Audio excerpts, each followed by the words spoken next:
Good morning all. Today we are going to start our next topic, that is spectrochemical series.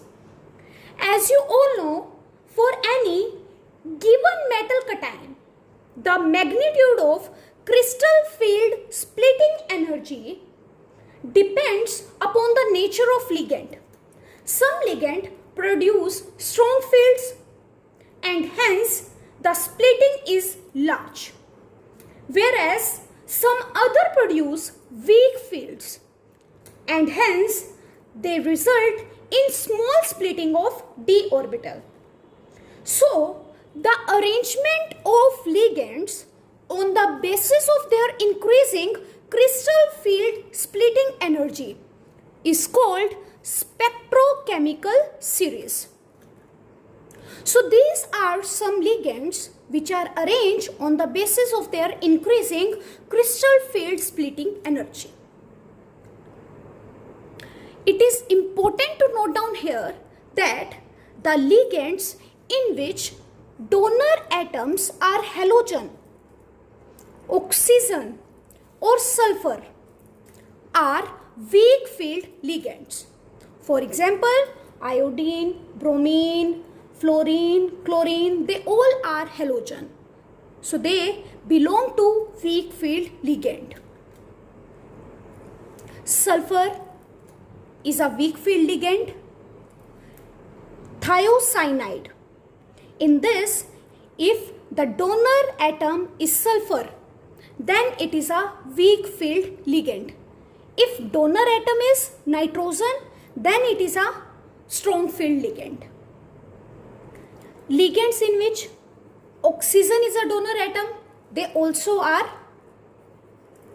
weak field ligand. But the ligands in which donor atoms are carbon and nitrogen, they are strong field ligand. In ethylene diamine, the donor atom is nitrogen. In NO2, as you know, it is an ambidentate ligand. NO2 means it can donate through N also and it can donate through O also. But at one time, only one can donate. So if the donor atom is nitrogen, then it is a strong field ligand, and if the donor atom is oxygen, then it is a weak field ligand. I hope you have understood this. Now let's move on to the next topic, that is metal carbonyl. Metal carbonyl are the organometallic compounds. Now what is organometallic compounds? Organometallic compounds are those compounds which contain at least one metal carbon bond. At least one metal carbon bond.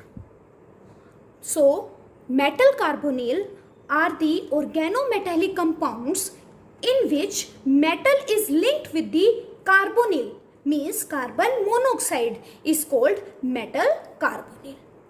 For example, NiCO4, nickel is a metal atom and carbonyl is a ligand. FeCO5, CrCO6, and next is CO2, CO8, CO2, CO8, 1, 2, 3, 4, 5, 6, 7, 8. So these all are metal carbonyl compounds. Next is, let's see the properties of metal carbonyl. Metal carbonyl are toxic and poisonous. The reactivity of metal carbonyl is partly due to the central metal atom and also due to the ligand. Means reactivity of metal carbonyl compound is due to both, that is due to metal atom and due to ligand, that is carbonyl. Next, let's see the uses of metal carbonyl. Metal carbonyl compounds are act as catalyst. Second, they are used for the synthesis of organic compounds. Now, let's see bonding in metal carbonyl. This is metal and this is carbonyl, that is ligand. When ligand will donate the lone pair of electron to the central metal atom in the vacant d orbital, it will going to form the sigma bond. And when filled d orbital of metal atom will going to donate the electron to the ligand, then it will going to form the pi bond. And here, as you can see, the metal is donating the electrons to the ligand by back bonding.